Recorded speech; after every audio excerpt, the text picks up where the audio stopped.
You want to fart? Fart loudly. What is there? It doesn't say, I'll hold it on. Each time you hold it on, your blood pressure goes up. You're holding it on, breathing against closed glottis, which is Valsalva maneuver. You're almost killing yourself. Remember that. Fart, man. What is there? No, I'm just not joking. Seriously telling you. In Ayurveda, there are 5 levels of the mind. The mind is one word in English language, but in Sanskrit there are 5 levels. Manas is the mind of a child. You know, so beautiful. Have you seen a child, newborn child? Recently? No. If you're not, go to the maternity ward and see the newborn child. There are 2 kinds of children. One child comes out and very curious. You know. Another child, the first one is coming here for the first time, so it's curious to know what's happening. The second one has come here several times. It couldn't care less what is happening. It has seen it all. But they smile at everyone the minute they start spotting people. Maybe a few months. Smile at anybody. B.M. Hegde comes, it smiles. Jiten comes, it smiles. And whoever comes, it smiles. But do you do that? No, you don't do that. You smile at certain people and you don't want to see someone else's face. That is where the problem starts. I've been following this, what's called HRV. We are doing studies for about 40 years now. Heart rate variability. A child's heart is very interesting. When the child breathes, the heart runs fast. When the child breathes out, it runs slow. Which we, foolish Western physiologists, call it as sinus arrhythmia. That is the real rhythmia. Arrhythmia is health and rhythmia is death. Now, as you grow old and start hating people, then your heart becomes regular and regular and regular and regular. HRV decreases. And the day it totally stops and you're absolutely regular, you're dead. Don't laugh, I'm seriously telling you. I wish I had my slides to show you how this happens, you know. These people who become absolutely regular are dead within about a couple of hours. But you can bring them from that state to the child state by doing pranayama. So beautifully. And pranayama is so good that you can bring them back to what's called tranquility. And that's where you can treat or use preventive measures.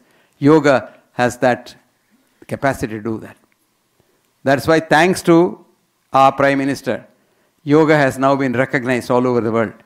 A movement which he moved in the UNO, record 172 countries okayed it to have 21st of June as the International Yoga Day. 172 countries. And today you must see, I was in Lisbon last year. They invited me. There's a fascinating place in Lisbon. And there's a man who is Portuguese, but calls himself Swami Surya Prakash Ananda or somebody, and has the ochre robe. And he has got a big band of people doing yoga. And I was there for the 21st, and then we went up to the days, and one old lady comes. Oh, how old is she? 98. And she says, I've been doing yoga for the last 40 years. And she comes, it's a very high days, and some of us had to be helped. She just jumps up and comes. I always tell, you can say a man is healthy or not by knowing what he takes 2 at a time. Did you get that? Stairs and pills. If he takes 2 stairs at a time, he will live another 50 years. If he takes 2 pills at a time, I don't know how long he will live. This girl was taking 2 steps, jumping, 2 stairs. And then she comes and we stand there and we all say, Om. This girl says, Om.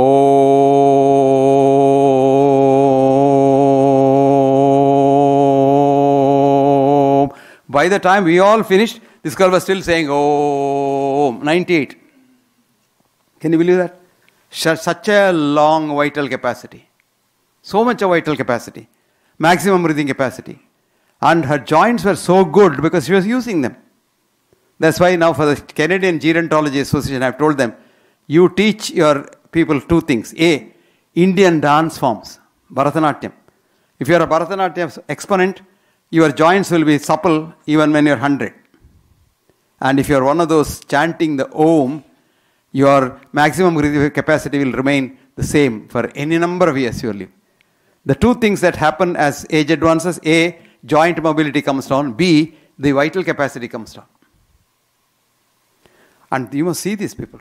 And that's how the sinus arrhythmia of a child comes back to the adult also when once you become a child. When do you become a child? When you have no hang-ups. Child has no hang-up. I shouldn't talk to these people. No, I should, this is a meeting, I should like this and I should. Why all those restrictions? You want to yawn? Yawn to your heart's content.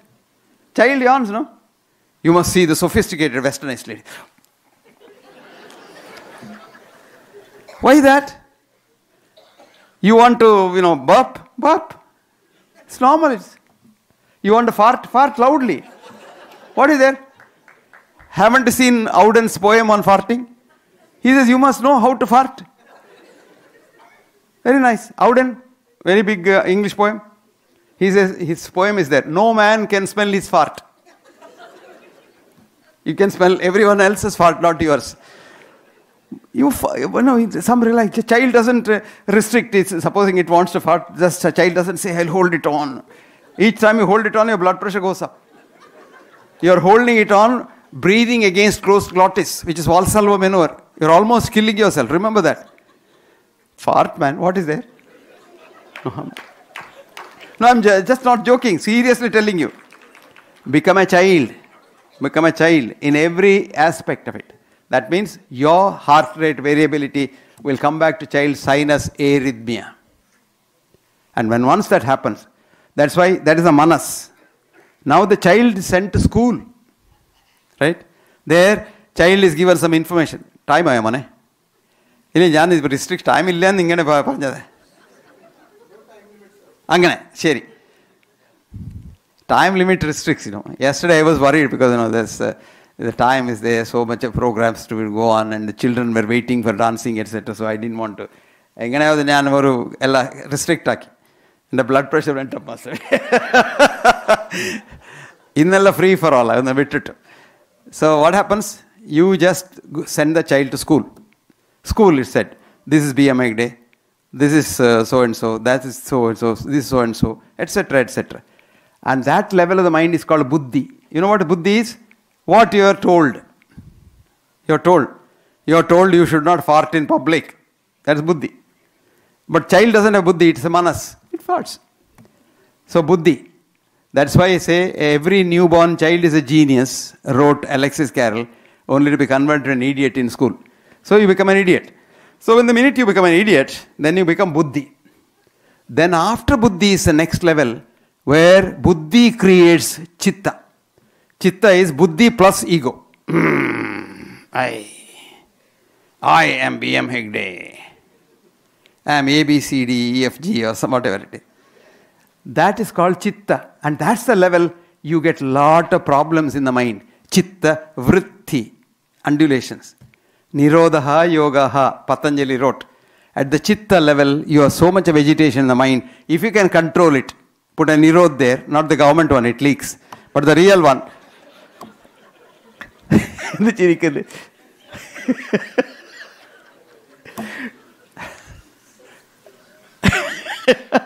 You become a sannyasi, you become so tranquil. So that's exactly what is called yoga. Chitta, vritti, nirodha, yoga. Yoga is not kusti. All that kusti you do, asanas, they are not yoga. Real yoga is chitta, vritti, nirodha, yoga. And yoga is not joining the Atman with Paramatman, etc., etc. Actually, Patanjali was an atheist. He never believed in God. But chitta is chitta, vritti, nirodha, yoga. So no religion can have any objection for yoga because it's not anything to do with religion. It's just the mind. That's all. And that's very interesting to know that. And last is, what is asana for? Asana is also important. Because each time you stretch your muscles, the tendons release opioids. You relax. That's why called stiram sukham asanam.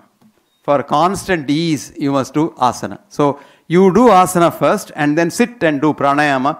You become chitta, vritti, nirodha, yoga. So you become a child at the end of the day and you love the whole world.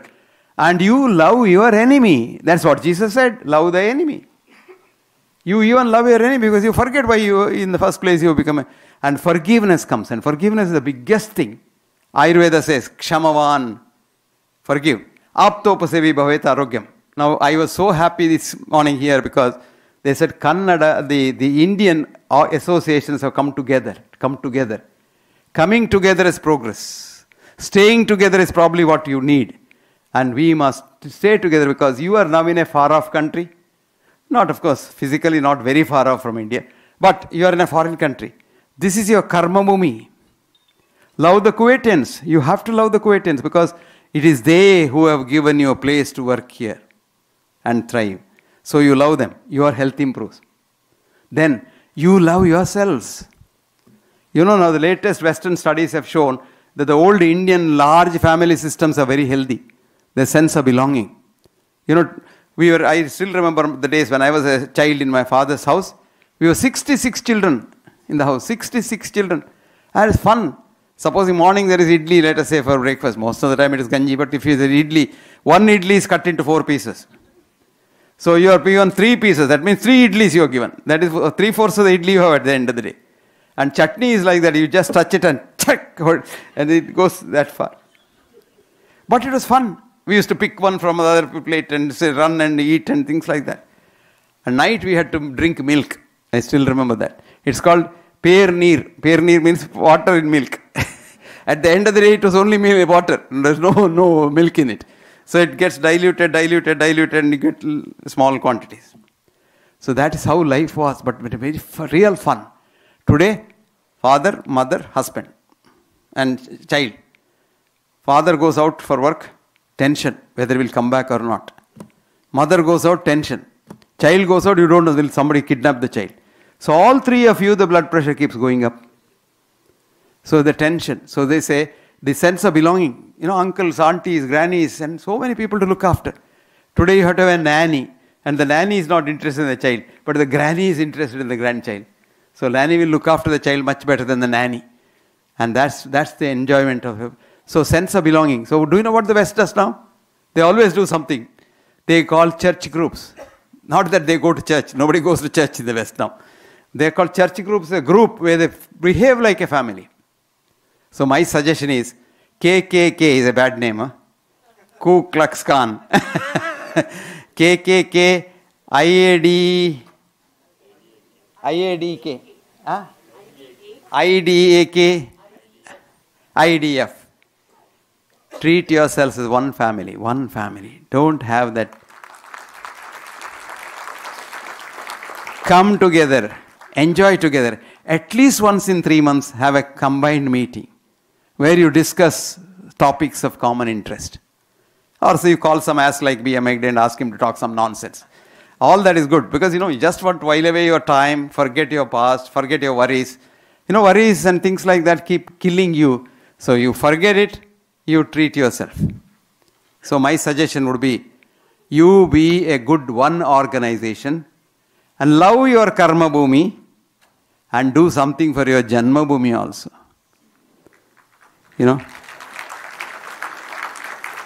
Do something. At least remove the myths about India that the West and the other countries have. It's all not true. You would be surprised. India had the hoariest science in the past. But great. Now talking about it is no good. But we shouldn't talk. Let's see what the Western thinkers say. Voltaire said, I quote, Voltaire is a great French thinker. He said, when we were hunter-gatherers roaming the forest, these Indians had universities of excellence in 5 places, where wise people from all over the world flocked to get more wisdom. What a beautiful saying. Ilyabas, Bandhaban, Takshila, Banaras, and Nalanda. What a beautiful thing. You go to Gaya and see the Nalanda. Still the structure is there. And the structure is so beautiful. They want to revive that. And you must see the gown, the Nalanda University convocation gown, which is so good compared to the Ku Klux Klan gown that we use from the ecumenical 12th century European universities that we have. It looks like a burqa actually. All this we have forgotten.